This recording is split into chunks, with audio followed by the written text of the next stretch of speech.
Hello and welcome to another edition of Hughes of the World, episode 15. We are now B for Barbados. We're back in the Caribbean, or as you will see in a moment, we're around the Caribbean. We're in the sort of Caribbean area, not necessarily in the Caribbean, technically speaking, but definitely part of the Caribbean community. We're in Barbados.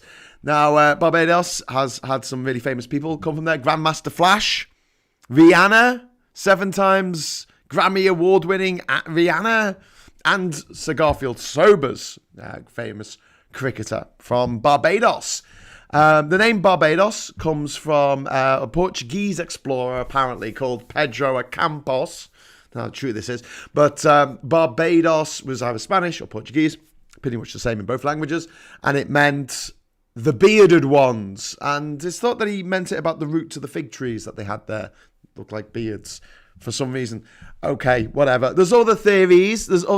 Some that it was the foam in the sea. There's some that it was he saw a tribe there and they all had beards, including the women, I assume. I don't know. But that's why the name of the country is Barbados, which means bearded ones. It's very close to Barbuda, which is the sister country of Antigua, which we did a few weeks ago. Antigua and Barbuda, same sort of derivation of the name for Barbados. The flag, as you can see here, let's make some room for the flag. Lovely flag. This is obviously a trident, but it's called broken trident because it's just the end of it, and that's to symbolise it breaking away from the British Empire, I think. The middle is sand, and the blue bit is the sea or sky. I don't know. Anyway, so that's the flag. It's quite cool, actually. Quite a cool flag. I'm not usually into flags with weapons on. Mozambique's flag has an AK-47. That's a big no-no for me. But this one's all right. This one's all right. The currency they use in Barbados is the East Caribbean dollar, which is pegged to the US dollar. It's $2.70. Two East Caribbean dollars 70 to the American dollar. It's been pegged that way since 1976. And they also share the East Caribbean dollar with Grenada, St. Vincent and the Grenadines, Dominica, St. Lucia, St. Kitts and Nevis, Antigua and Barbuda, and also Montserrat and Anguilla. It's got memory, that. Anyway, so yes, and it's got the Queen. It's got the Queen on the money. And that's something interesting that I will come to in a moment, because she might not be on the money much longer, apparently. I'll just jump into the super chat just to say, into the chat, just to say hello to me mum, hello to Janet, hello to Jeremy in Australia. And we've also got a $10 super chat from Cricket. Thank you, Cricket. You are amazing. You are a legend. Thank you very much for that super chat. I've also got Alex Morgan on the line saying, good evening, everyone. I've got Lee Corn saying hello. And I don't know if I'm getting more messages through the super chat here. I don't know if it's just stopped. But if you're there, send me a message so I know that I'm still working and coming at you in high definition. Is Barbados not a scary movie, says Sandy Reed. I don't know. I've never heard of Barbados. But I'll be sure to look out for it. So the people of Barbados, Barbadians, or Bajan people, they speak the Bajan dialect of English, and they call the island Bim, or Bimshire, or The Rock. They're their nicknames, like Blighty for the UK. They call their hometown, the home country, they call it Bim, and it's a little tiny country. Who else have we got here? We've got Martin saying all engines go. Thank you very much. HD and sounding good to me. Graham says Alex Morgan. Thank you very much. And we've also got Veg1 saying evening all. Cash dummy £5. The official currency. It's a super chat, so you've got to pay attention. The official currency of Barbados should be called the Barbados. I like it, Cash Dummy. I really, really like it. I once met a guy from Jeddah in Saudi Arabia who really, really wanted the people of Jeddah, the Demonin, for Jeddahans to be Jedis, which would be really cool. I don't know if he got it. I don't know if he got what he wanted, but I don't know if that was taken. We us lot from Liverpool, our nickname is Scousers, and the official name of our accent is Scouse. However, our denonym is Liverpudlian, and I never quite liked that because it's got a pud. It's got a pud in the middle of it. Makes it sound a bit silly, like pudding. Do you know what I mean? Like Mark Puddin Francois or something like that, or what's his name? Digby Puddin Jones. And so I'd rather have the other one, which has been mooted, which is a Liverpolitan. Because that sounds awesome, doesn't it? I could be part of the Liverpudlian elite. Oh yeah, I'm feeling it. Okay, enough about me. Barbados, back when you thought you could do the entire Odyssey in 12 months, right? Says Adam. Yes, yeah, and with good reason. I mean, I was only, 27 days in when I went to Barbados, and by that time I'd done all 12 countries of South America. I've been to Trinidad, and I've been to Grenada and St. Vincent and the Grenadines, and I went to Barbados. The next day I got to St. Lucia. The day after that I got up to Martinique, and then up to Dominica. I was on fire. I was on fire at the start of it. I thought, easy, come on. Got half the countries done in the world already. But then it got a bit difficult in Africa. We're going to Barbados. Hey! Excellent, Shubai. I'm glad to hear that, unless you're singing it. Not now, Graham. I'm watching Graham Hughes talk about Barbados. What? Evening all, says Alexander Campbell. We've got another Alex here. Bearberg says, my Polish brethren wanted to annex North and South Poles. That'd be quite cool, wouldn't it? No, you can't do that. They're international territory. Plus, the North Pole is in the middle of the ocean. You can only walk on it because of the ice. But if the ice wasn't there, it would just be a place in the middle of the ocean. A bit like where 0 degrees longitude and 0 degrees latitude meet. It's just in the ocean off the coast of West Africa. Bit boring. Right, so moving swiftly on, I will bring up my map. Oh no! Oh, so this isn't working. I pressed the button. I said, make it so. And it didn't make it so. So you're going to just have to bear with me for a moment while I get the map back up. God damn you, Google! Yeah! Let's all rise up and throw Google out of the window. Yay. Right, what am I doing here? So map. And then just change that to... No, don't want that one. There it is. This is what happens when you have loads of files open called Barbados. Yeah, it's just going to end in tragedy, isn't it? Right, so... Why can't I see that? Oh, because I haven't got it on. There we go. Lovely. Look at that. Oh, you can't see it? Sorry, everybody. You will see it. You will see it momentarily. What I'm going to do, actually, is I'm going to just bring it below the chat window. Oh, God, it's behind me now. That's no good. We're just going to bring it... Oh, yeah, look at that. Okay, cool. That's pretty cool. I think that's pretty cool. And then... I wish you could see what I was doing, because you'd be like, wow, that's really cool, Graham. And I'd be like, yeah, I know, and stuff. Yeah, I know, and stuff. Right, there you go. Right, watch this. Hey! It's Barbados. There it is. Lovely, lovely Barbados. I wonder what happened to Uno. Right, if you don't know where it is in the world, we will zoom out and you will soon see the entire world once my super fast internet gets a bit faster. There we go. Once the poles arrange themselves. So it's there. You can see where we've got a little dotty thing here. I love a little dotty thing to show where things are. But over here, you will find... Africa, as soon as the rest of the world loads up. And we could go around the world, couldn't we? We could go to Asia, we could say hello to our Aussie friends. G'day in Australia. G'day, Jeremy. We could see New Zealand across the Pacific Ocean. We've got North America there, South America there. And then here in the middle, we have Barbados. Now, what do you notice as I zoom in? The first thing you should notice is that all of these islands here are in a line going down to Trinidad and Tobago, going up here to Dominican Republic and on to Cuba. They're all in a line. Barbados is not in the line. And so, fun fact, Barbados is technically not in the Caribbean, because this is the Caribbean Sea here, and this is the Atlantic Ocean.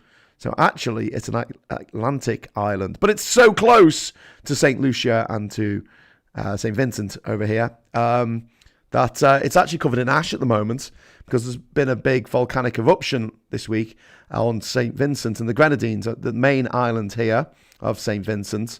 The Grenadines are these little islands down here. Once upon a time I took I've done a Caribbean Sea thing there.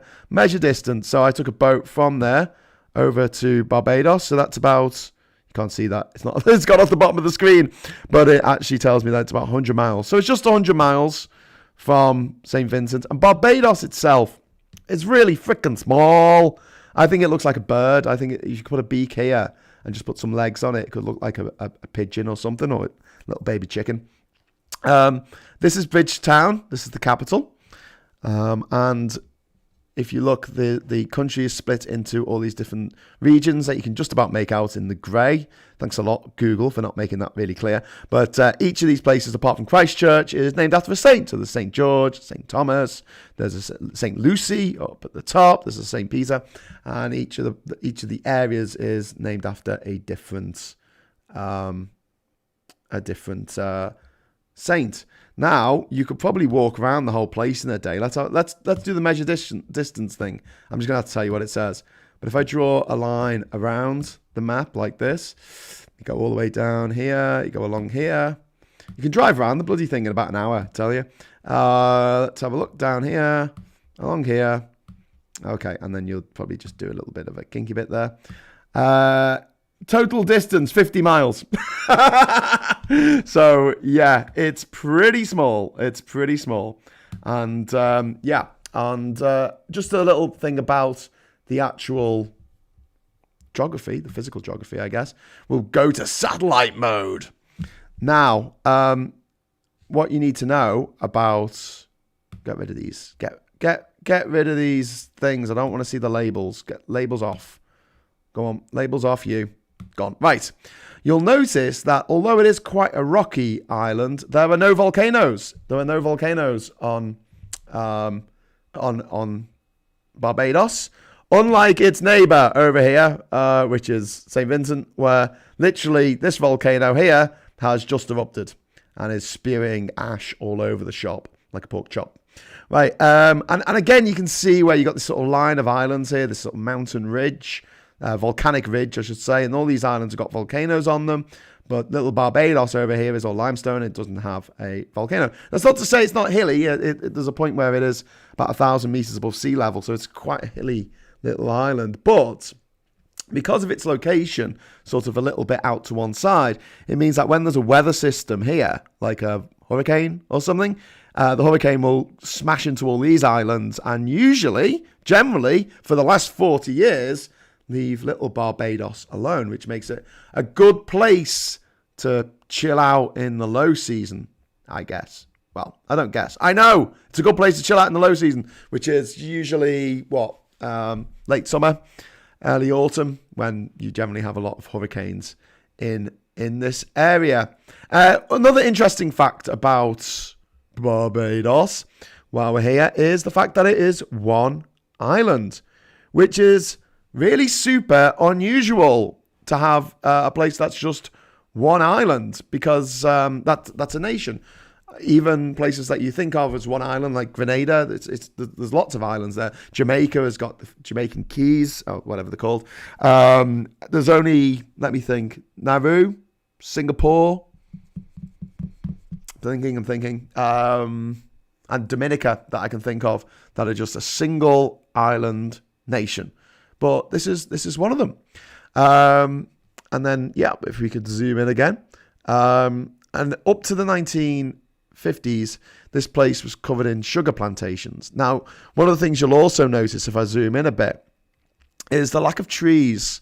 Now, this whole island, before the Europeans turned up, was all covered absolutely head to toe in trees. And it isn't anymore because we took them all away to make sugar plantations. Which is nice. And I'm going to just close that down now and bring back me, because I don't want you to feel like I've abandoned you. There There you go. Yay, I'm back. Hello. Back in the room. Just tuning into some of the messages here. Good evening. Missed Graham shows while I've been at work. The scary film is called The Babadook. Ah, yes, The Babadook is an Australian low-budget horror movie. And the only thing you've got to fear is fear itself. Actually, it's about coming to terms with grief, isn't it, The Babadook? But they kill it at the end in a really naff way. They say, oh, go away. And he goes, all right. Literally, they say... Can you go... Anyway, is this the volcano story? Says Midori. Yeah, the St. Vincent's is next door to Barbados. So yeah, it's spewing out ash at the moment, and a lot of it's landing in Barbados. Obviously, a lot more of it's landing on the island of St. Vincent's as well. The Bajan accent has always amused, as parts of it sound like a Cornish accent. That's from Alexander Campbell. Been looking forward to this video as my wife is half Bajan. Oh God, okay, I hope I get my pronunciations right. Glasgow Kiss saying, you crammed for the exam, lol. As always. Thank you, Lonely Planet, for furnishing me with information. They call hanging out liming. Let's do some liming. That's from Gaz Riley. All right, Gaz. We got Alex Morgan saying, fun fact, the grapefruit originated in Barbados. I never knew that. Not a big fan, I've got to say, of grape. Is that really bad? Am I awful? It's too it's just too horrible. I think when I was a kid, I might have eaten like bitten into one in a restaurant or something, or in a hotel for breakfast, thinking it was an orange. And that's always going to mess me up. I hated olives for such a long time because at a funeral when I was a kid, there were olives and I thought they were grapes. And I picked one up, stuffed some in my mouth, slammed down in my teeth. Not only did it really not taste of grape, it tasted of like solid vinegar. I also nearly broke my tooth on the bloody stone in the middle. Anyway, enough about me. Let's talk more about Barbados. So it was not 12 years a slave. It was 300 years a colony of England, and then Britain, and then British. And of the 287,000 people who live there, 95% of them are Afro-Caribbean or Afro-Barbadian. And they have the highest number of centenarians, am I saying that right? People over the age of 100. They have the highest percentage of people over the age of 100 in the world, per capita. It's quite impressive. I mean, all that sun, I think it does people good. I mentioned that the different parts of the country were all named after saints. It's a very religious country. Something like 95% of people there regard themselves as Christian. And there's a lot, mostly Anglican. There's some Methodists there, and also some Baptists. But generally speaking, it's a lot. By the way, I just realised that I read the stat wrong for the number of Afro-Barbadians who live there, and it's actually 90%. Sorry, not 95. Quick, fix it in post. Also, they have a big festival there, which I really want to go to one year. So the Crop Over, it's like a harvest festival, and they have all like parades down the street, and they crown the king and the queen of the Crop Over. It's a harvest festival. It's just like, whoever's got the most crops, and it's really colourful and lively and exciting. One of the other things about Barbados, and I didn't actually know this, I don't think, when I went there, but on the way over and everywhere around there, and just to be honest with you, a lot of places just in the Atlantic that I've sailed in, and also in the Caribbean, there are a hell of a lot of flying fish, and flying fish are freaking amazing. I mean, these guys, you see them like, not a mile away, but a very long way away. They'll jump out the water in front of your boat, and they will just sail through the air, and they're flapping all the way so far, and then back in the water. And sometimes you can get like a whole shoal of them, and they'll still be firing into your boat.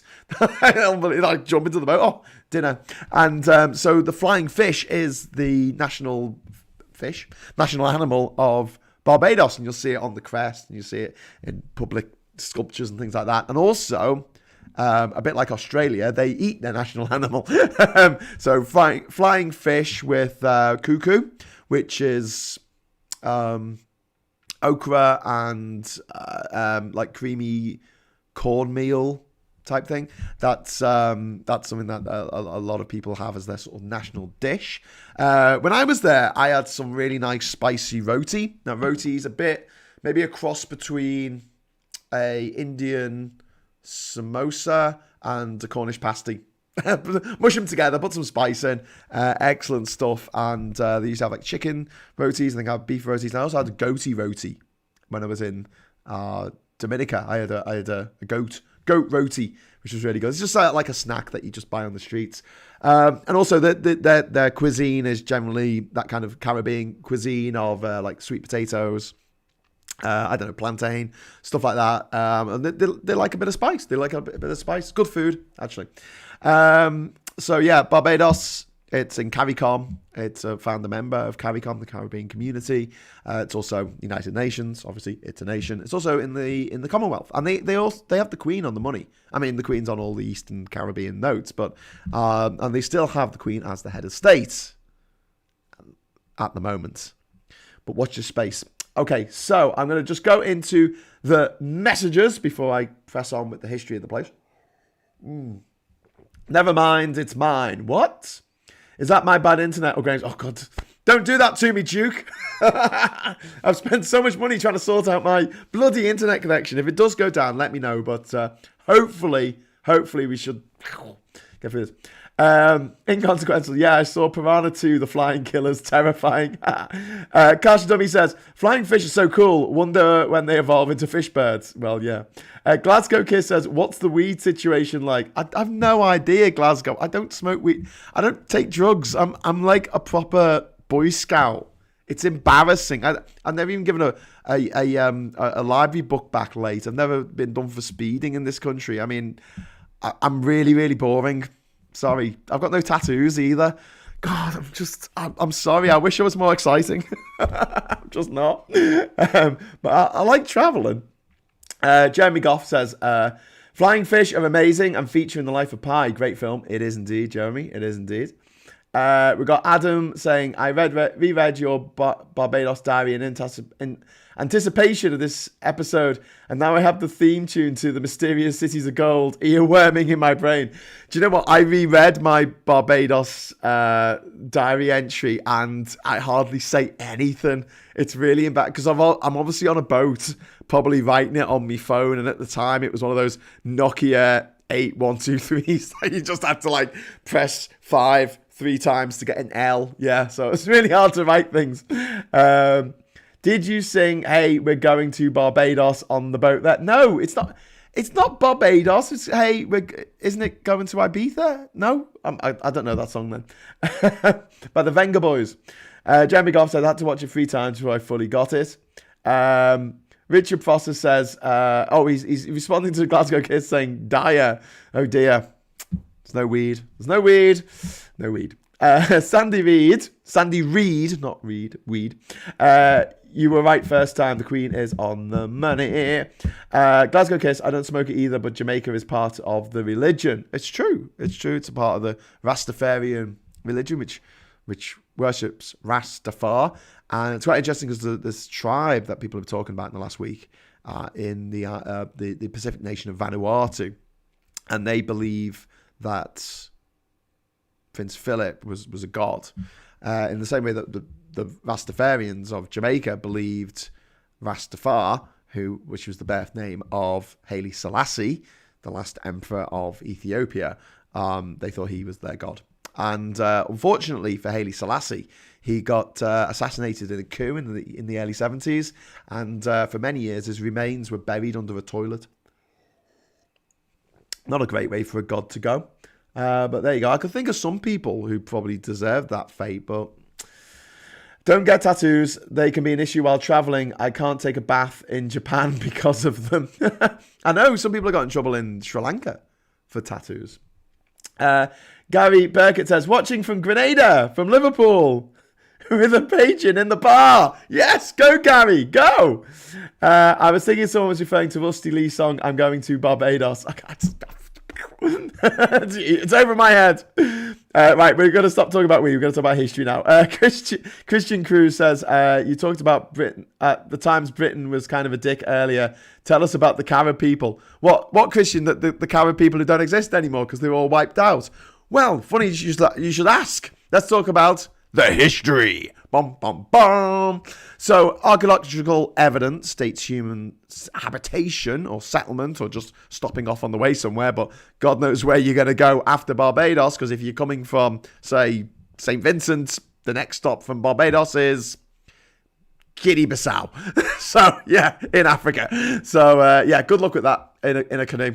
And, but the archaeological evidence suggests that humans were first there in about 1600 BC. However, we didn't get any Amerindian settlements until about the 4th to 7th century AD.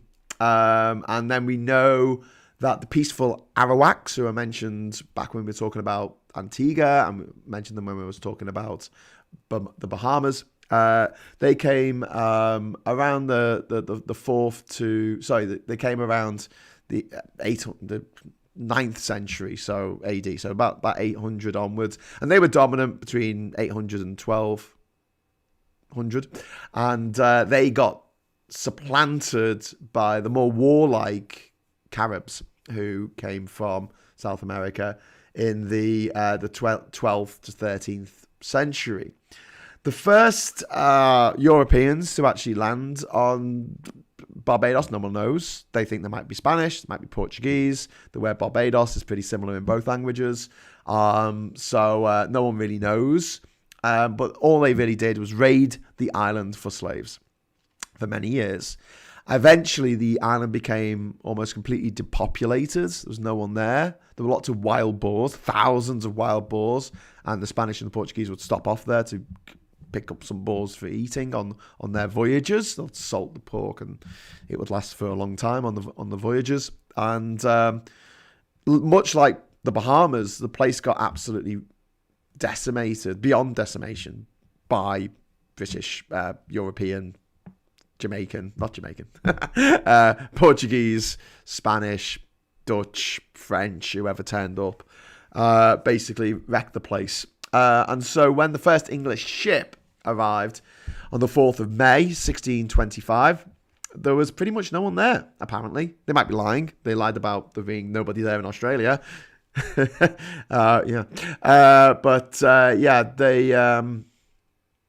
The first settlement was called Jamestown, which is near what's now Hole Town, as in the hole in the ground town. That was established a couple of years later, and it was set up as a proprietary colony of the crown, because every one of these realms were technically owned by the monarch, and it was funded by a city trader called Sir William Thornton. From 1640 to 1666, the West Indies attracted over 2/3 of the total number of English emigrants to the West Indies. And you got to appreciate how many English people, went to the West Indies, because this is often forgotten, along with the fact that there were more slaves transported to the West Indies than went over to America. Well, in 1650, there were 44,000 English settlers in the West Indies by the 1850s. Meanwhile, in America, in Chesapeake and Virginia, there was only 12,000 people there and only 23,000 in New England. So there were more settlers in the West Indies than there were in what would become the United States of America at the time. However, most of the English arrivals were indentured, which meant they probably didn't actually want to be there. So indentured slavery, or indentured servitude, it should be called technically, is the idea that you pay off the passage to wherever, and you work off your debt for paying for the passage there, and then once you've paid off your debt, you're allowed to go free. You would think this barbaric practice would have ended at some point, but it's pretty much how they built the stadiums that we're going to watch the World Cup in Qatar next year. Yay. Great! Yippee! Indentured indentured servants, indentured labourers. After 5 years of labour, apparently, you got a tenner, told to piss off. So you got £10, and that was usually given to you in goods. For the first few years, you got a bit of land, but very, very soon, the allocation of land just dried up. So no one had any land. They didn't have any more land to give out. And fewer and fewer people were like, I want to do this as a job opportunity. A lot of people were just forced over there, most notably during the Cromwell era, when there was an unusually large number of prisoners of war, vagrants, people who were kidnapped and forcibly transported to Barbados and other islands as well. Figures range from 10,000 to 50,000 Irish people in that time who were forcibly transported across the water during the time that Oliver Cromwell was trying to pacify Ireland. He pacified Ireland by basically killing everyone he could get his hands on. Several thousand Irish people were infamously, I should say, rounded up by English merchants and sold into servitude in Barbados and other Caribbean islands as well. This led to the cultivation of tobacco, cotton, ginger, indigo, and that was handled primarily by European indentured labourers. But then sugarcane was brought over from Dutch Brazil. So there was an area of Brazil for a while called New Holland, which was Dutch Brazil. And it's part of what's now Brazil, but for some reason the Dutch had it. And that's where they found the sugarcane that they then brought over to Barbados, where it grew like wildfire, I guess. Well, it didn't quite grow like wildfire. They had to chop down all the trees on the bloody island before they could start planting this stuff. But as we discussed when I was talking about the situation in Antigua, sugarcane plantations there, it was a really horrible job. It was a really dangerous job. And most of the indentured servants either ran away or did the time and then just got the hell out of Dodge. And so the British turned to Africa. And this is when you saw a huge number of people being transported, slaves being transported from West Africa to Barbados. Now, just to go back to the Civil War, by the way, during the English Civil War, the Parliament of Barbados was controlled by royalists who were not on the side of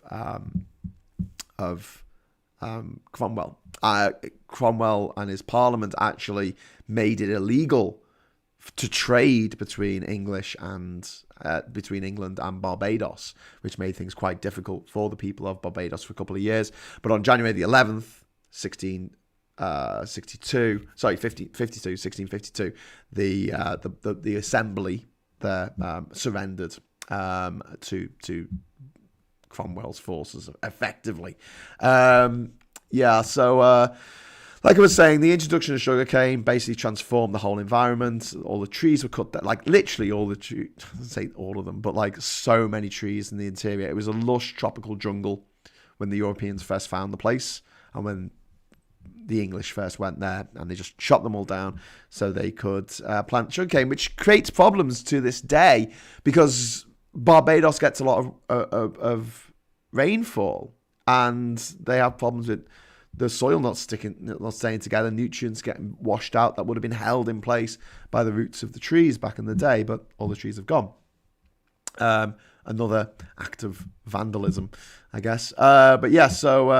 The sugarcane industry, the big winners from that were actually the Sephardic Jews who came over from the Iberian Peninsula. They had been exiled from the Iberian Peninsula. They were living in Dutch Brazil, and they came over and brought this sugarcane with them. By 1660, going from about 650 black people living on the island versus 20,000 white people, it went up to by 1660 they hit parity. So there were 27,000 black people there, slaves, all of them, and 26,000 white. This led to the slave code being enacted in 1661, officially titled An Act for the Better Ordering and Governing of Negroes. Yeah, it was just about as horrific and racist as you could possibly imagine. Within 20 years of that slave code coming in, they'd gone down to 20,000 free white people and 46,000 enslaved Africans. So at this point, there were more than double the number of black slaves working on Barbados compared with white settlers or ex-indentured labourers, because they'd all pretty much got their freedom by then. These harsh conditions resulted in slave rebellions, obviously. The largest and most famous was Busser's Rebellion in 1816, which was brutally put down by the British. But once slavery was abolished in the British Empire, and I keep saying this, it was abolished in Britain. So if you were British, you were not allowed to trade slaves in 1807, but it wasn't until 1834 that it was actually abolished around the empire. So if you had slaves already in 1807, you got to keep them until 1834, and then everyone who was involved was compensated for their... I'm joking, not everyone. No, the slaves were not compensated. The slave owners were compensated massively. Something like half the budget of the entire United Kingdom went towards compensation, which was still being paid to the slave families until just a few years ago. Stick that in your craw, because it sticks in mine.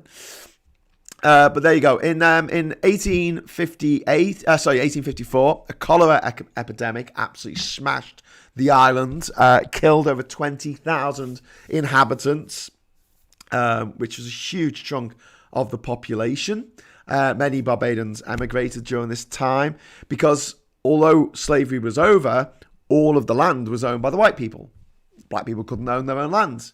And so they were forced into doing the same job that they were doing before, but for a pittance.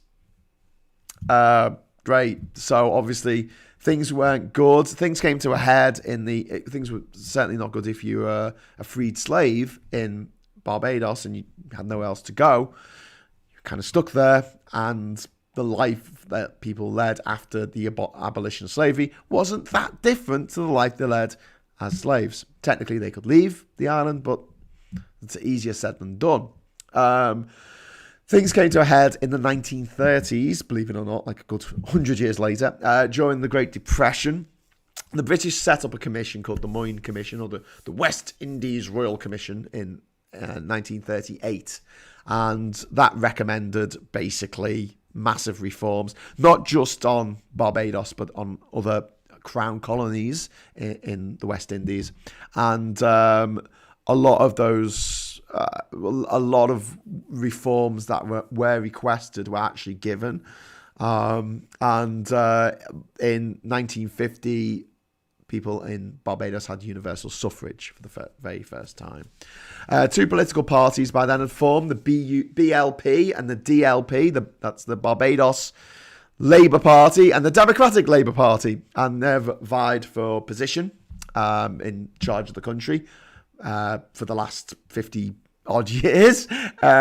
Since the 30th of November 1966, which is the date that Barbados gained independence from the United Kingdom.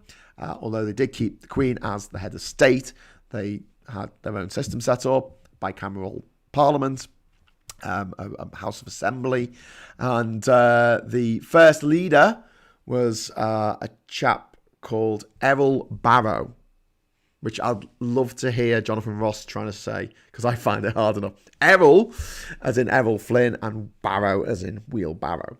The Barbados Labour Party got in after him in the 70s, and they adopted a more strongly conservative, pro-Western stance, and they actually allowed the Americans to use Barbados as a landing stage for the invasion of Grenada in 1980. 1986 saw the return of the Democratic Labour Party under Barrow again.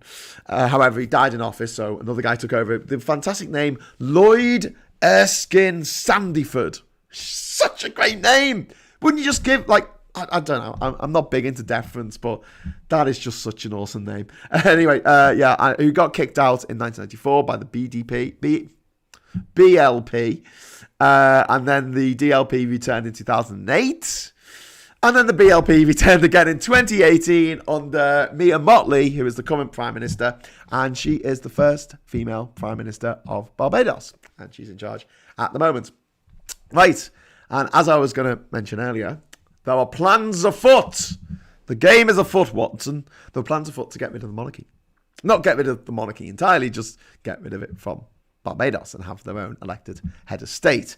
This has been put forward a few times over the last 20 years, this debate of getting rid of the monarchy. They've talked about having a referendum, but in 2008, neighbouring St. Vincent had a referendum to get rid of the Queen, and they decided to keep her. In 1999, Australia had a referendum to get rid of the Queen, and they decided to keep her. So basically, what the party in charge at the moment, the BLP, need is a 2/3 majority in both houses in order to just change the constitution and get rid of old Queenie as the head of state. The BLP currently have over 2/3 majority in both houses, so they can just do it. So they're hoping to do it without a referendum, because, without a referendum on the 30th of November this year, which will be the 55th anniversary of independence of Barbados. So that'll be a nice little independence present. Whether it happens or not, because it's been mooted before, is another matter. So I'm going to just jump back into the chat now that I've done the history section. Wow, there's lots of things. Lawnmower. I've got someone saying, what's this? Sod that Ackies. I have to hack my way out the front door at mines as it is. Lol. What? Greetings from from the Philippines. Greetings from the Philippines. Thank you, Hill. How you doing, mate? Thank you for joining us all the way over, I don't know, Manila? Where are you? Mindanao? So who else have we got? I'm going to have a drink while I'm reading your lovely messages. Mount Gay, Barbadan rum. I was going to talk about this. So, Alex Morgan's brought up the fact that Mount Gay, Barbados rum is over 300 years old, and I believe it's still one of the oldest rum producers in the world, still producing rum. It is. You're absolutely right, Alex. It is the oldest named rum producer in the world producing rum, and I indulged in some Mount Gay while I was on Barbados, and it is indeed fantastic. I actually bought a bottle of it for the captain of the boat that I was on to try and get him on side. I don't know if it worked very well, but I'll come to that. I'll come to that at the end. Duke Vengeance fancies a cider now. Cash Dummy, just wondering why there's so few movies about the Age of Discovery / the 17th century especially. We got Master and Commander, but nothing since. Yeah, Cash Dummy. I don't know. I don't know why no one's made a film of Pitcairn Island. I've spoken about this before. It's just like such an amazing story. Like 10 years. 10 years, and every single mutineer on the Bounty was dead, except for John Adams. There was only one guy left when the British Navy finally caught up with them. He said, right, you're all going to jail. And John was there going, but we're all dead. And I've got these kids to look after, these orphans to look after, all like 74 of them. Okay. Christian says, anytime slavery, there were 3.5 million people in slavery in the world. Today there are 21 million living in slavery. Progress indeed. Yeah, Christian, you're bang on. The country of Mauritania in Africa only made slavery illegal in 2007. Illegal. But it still goes on in other countries like Nigeria, even though it's illegal. But yeah, there is still slavery going on. Slavery going on in the United States of America right now. It's even worse than that. Some, more than you would think, live in the EU, and it's paid for by the EU. North Korea and Poland, shipyard, Ghanaian people in Italy, tomato picker in Spain. Yeah, but Christian, it's illegal, and this is why we need to be able to share the information between different legal, what they call police forces and investigation committees around Europe to clamp down on this and make sure that it doesn't happen. And any place that it does, the people responsible are punished accordingly. Bit off topic, but I once dated the girl whose grandfather played for the Windies at cricket, and he was white. That's from Jeremy Goff. Well, you know what I'm saying about famous people from Barbados, and I mentioned Rihanna and Sir Garfield Sobers and Grandmaster Flash. Also, you could add to that list Gwyneth Paltrow. She traces her ancestry back to white Barbadians. There were quite a few back in the day, but obviously, as I explained in the history, they all kind of left the place because they weren't making shitloads of money out the slaves anymore. Also, in 1950, the price, the value of sugarcane just plummeted through the floor, and it meant that the government had to think of quick ways to diversify, and they did, and they went into offshore banking, becoming a bit of a tax haven, but also tourism, which is huge in Barbados, and it is a really cool place to go on holiday. If you want to go somewhere, it's in the Caribbean, and it's beautiful, and has amazing beaches, and the people are lovely, and the food is great. I honestly can't recommend Barbados enough. It is really, really good. They have a return rate of something like 32% of people who, they go once, they come back because they're like, this place is really good. And I don't want to disparage other countries in the Caribbean because I enjoyed all of them pretty much, but I particularly have a warm spot in my heart for Barbados, and I would really, really recommend it as a holiday. If you can get there by a boat, that's better. Preferably powered by the wind. I've got a super chat from Alexander Campbell. Oh, thank you. I haven't been checking on my super chats. I've got a super chat. It says, Graham, interesting political parties in the Caribbean calling themselves Labour are actually conservative, like BLP Barbados and the JLP Jamaica. Yeah, I know, but it's like in Australia, the Liberals are actually the Conservatives, and then you've got there's like a party in Sweden, I think, called like the Democratic Party, and they're actually Nazis. So yeah, Glasgow Kiss, £5 super chat, thank you, hello. So that's £5 from Alexander Campbell and £5 from Glasgow Kiss. Thank you very much. You can hear that me voice is going through yakking too much today. Jesus. I'll go get myself some cough medicine.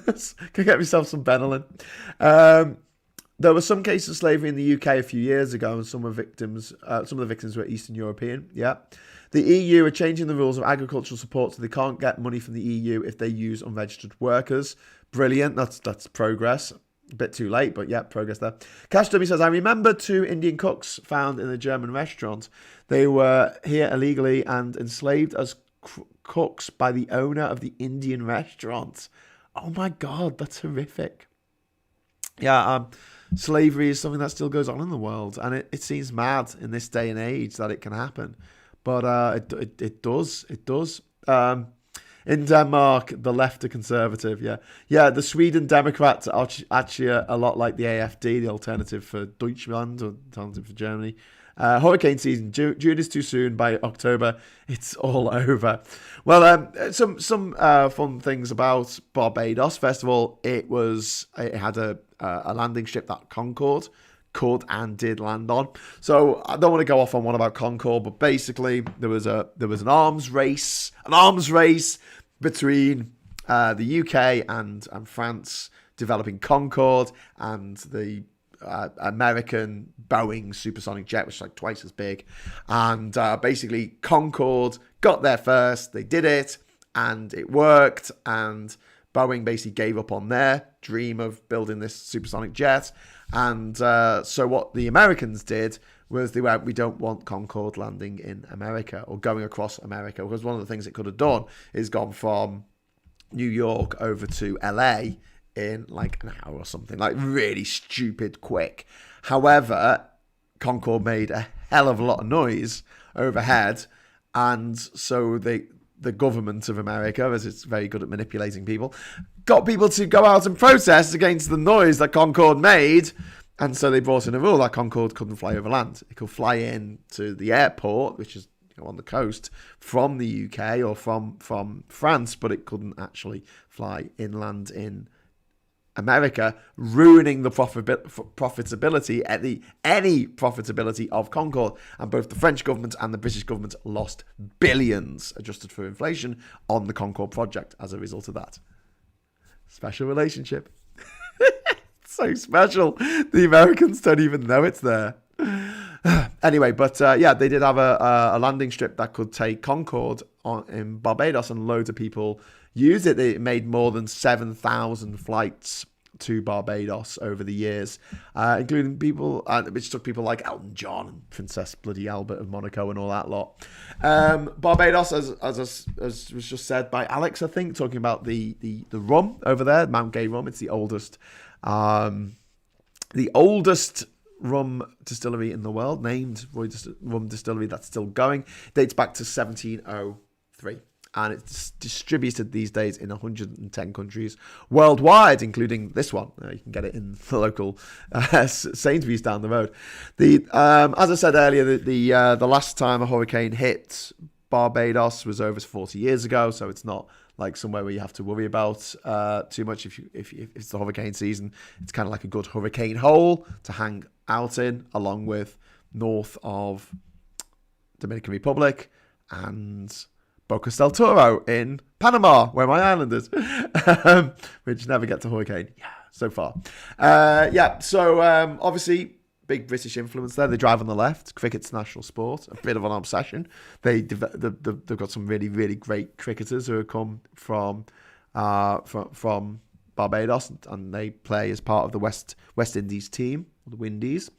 The country is also quite famous for it's not just its rum, but its rum shops. If you go there, there's something like over 1,000 rum shops in Barbados. They don't all just sell Mount Gay. There's lots of different other rum that you can get. I love rum. I'm a big rum fan, and as anyone who saw was there at the aftermath, the after chat of Max's podcast, livecast, whatever, last week, I had a bottle of Captain Morgan spiced. No, it wasn't Captain Morgan. It was Bacardi spiced rum, and it flattened me. I was out the game for like 2 days afterwards, but I just loved the stuff. The hang on, there's that. Let's get back into the messages here. Got the super chat from Glasgow Kiss. Thank you. Saying hello. Thank you for that. Do you have... This is from Sandy Reed, another £5 super chat. Thank you, Sandy. Amazing. Do you have a favourite country for midges? Is it only Scotland? Well, actually, if you go to Panama, if you go to my island, or Bocas del Toro, there are, and actually all across the Caribbean, to be honest with you, there are these little tiny insects called no-see-ums or chitras, and the little tiny black things that go on your skin, and you can barely see them, but you can feel them. And they come out at dawn and dusk for about an hour, and we call it the itching hour. And they're horrible. And basically, it's a time when you've got to close all the doors. You've got to make sure there's a fan on you, because they can't.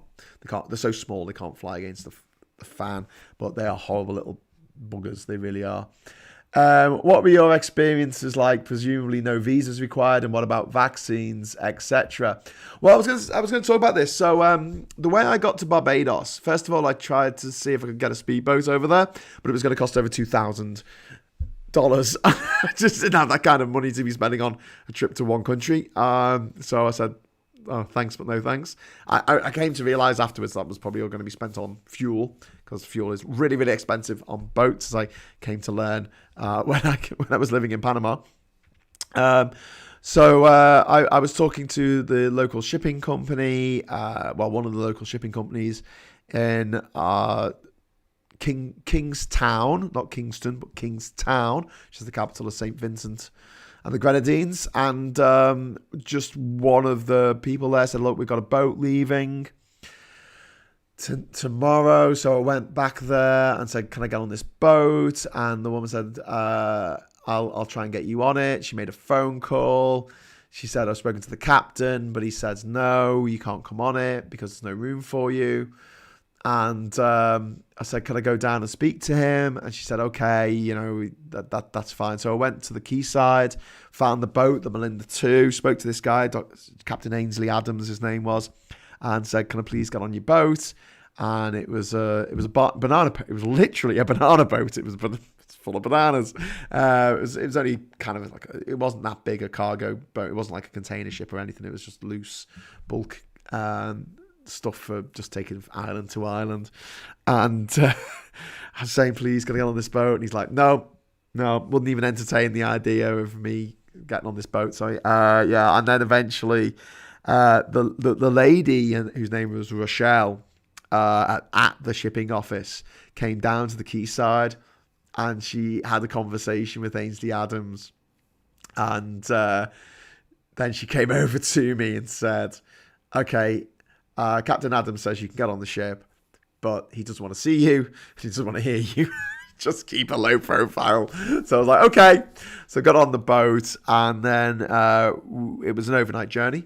I slept on the floor of the galley, and it was really greasy. Like the galley's the kitchen. So greasy floor, cockroaches. I got cockroaches in my hair. I remember waking up and going, oh, what's that? Like literally pulling a cockroach out of my hair. Lovely. And then I arrived in Barbados pretty early the next morning. We went in, and yeah, they were quite bureaucratic on the way in, actually. I didn't need a visa or anything, but they were a bit bemused at what I was doing there. And this happened in a lot of Caribbean islands. They wanted to see how I was leaving. And I was like, well, I'm leaving on this boat because the next stop of the Melinda II was to St. Lucia, which is the next island up in the chain, which is perfect for me. It's the next country I have to go and visit. And so, yeah, Ainsley Adams, I don't know what he was saying to them because he was speaking, obviously, some pidgin English. I probably could understand it. He spoke a little bit slower, but yeah, basically, I think he was saying, let him in. I don't want him hanging around here all day. So I went over to Bridgetown. It took me an hour to get out the port, but I got out and went over to Bridgetown. Spent the day in Bridgetown. It's beautiful, absolutely beautiful, amazing, gorgeous architecture, really good vibe, really chilled, really relaxed. Lovely people, like people talking to you, smiling. Something I didn't get so much maybe in St. Vincent. I did get that in Trinidad, which I found a very friendly country. But maybe a little less in St. Vincent. But then going over to Barbados, it was nice. It was kind of place that you could just go, I could just chill out here for a bit, just take a load off.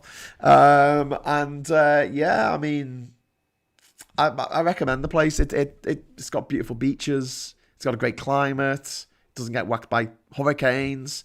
There's loads of rum. What's not to love about Barbados? It's pretty cool. Enzo the God, £5 super chat. Have a beer. Thank you very much, Enzo the God. You are a god amongst men.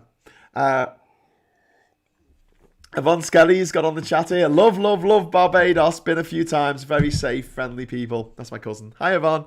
I see why you love Barbados, and Yvonne often raves about the place to me, but it is just fantastic. And again, people going back. We've got Cash Dummy saying, yes, my father had a boat to use on a lake, and he has a little holiday home. The motor swallows petrol like nothing, and special boat petrol stations are extra expensive. I know, Cash Dummy. It's my biggest cost when I was living in Panama was fuel for the boat.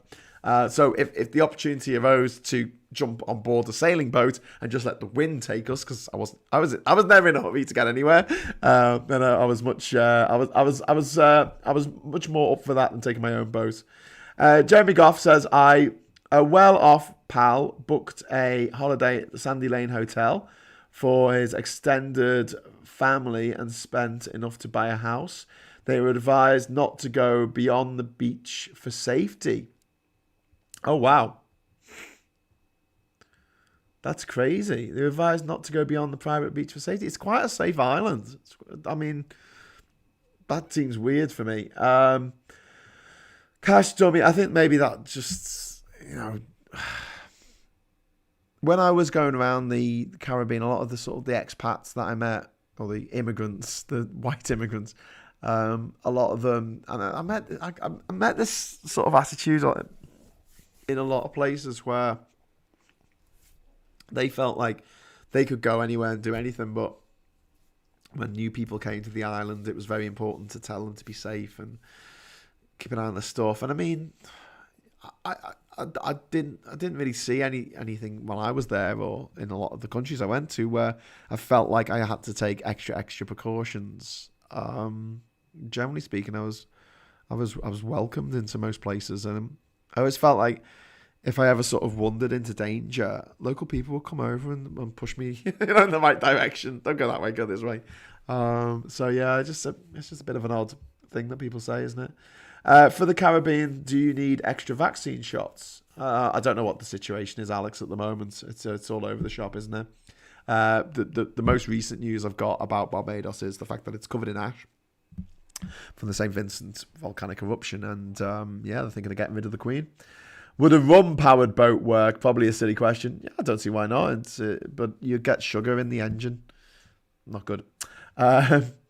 Who paid for this jolly you went on? SD. I got some money off Lonely Planet, but not enough to cover my expenses. So, me, I guess. But when I was going to every country in the world, I was traveling on public transport where available. I hitched rides on boats like the Captain Ainslie Adams' boat, the Melinda 2. I ate street food. I stayed with families. I couch surfed at people's houses, stayed with locals. So the actual cost of doing it was a lot less than staying at home and smoking and having a dog. Anyway, but why is the rum gone? What? The rum from the other day? I didn't get it. I was going to bring it and have a couple, but I've got to get up early tomorrow. So I was thinking, nah, not going to happen. Anyway, so I'm gonna leave it at that. I think that is that enough? We're at like 5 minutes past the hour, so I think we've covered Barbados in a little bit of loose detail, but I recommend it. Great place. And next week we're going to somewhere where I would be loath to recommend, but it's still got quite an interesting history. We'll be going to Belarus in Europe, the last European country that still has a death penalty. Yay! And it has a flag that looks like a knitted, it's got a strip on it that looks like a knitted Christmas jumper. Yay! Adam Keat says, Belarus next week. Yes, indeed. If whiskey can drive a car, why not a rum-powered boat, pure alcohol? Because rum is made from sugar, whereas whiskey's made from grain. So, I don't know. I've got DJ Longcock. Hello, no greet back. I just said hello, haven't I? Great name for a DJ, though. But it's one of those things like, if you tried to prove it, you might get arrested. Not great. So that's it for today. Welcome. Thank you for joining me on our little trip to Barbados. And I'll be back tomorrow at 1:00 for Brexit Reality, when I'll be moaning and bitching and complaining about the state of this shit country and how messed up it is. And one of the reasons why Barbados is looking to become a republic is because of the Windrush scandal, which has just hugely dented people's confidence in the United Kingdom doing the right thing. What can I say? I don't blame them. Right, anyway, so until next time, thanks for joining us. Thanks for all the super chats. Thank you to my patrons who are so wonderful and lovely and help out and in the background to make sure that this happens and goes ahead. I'll be heading on to my Discord server tomorrow. I'm not going on tonight, but I'll go on tomorrow after the show for about half an hour. So if anyone wants to join me on that after the show tomorrow, please do. It'll be from 2 till 2:30. And until 1:00 tomorrow, if I see you then, I will say, fair winds and following seas.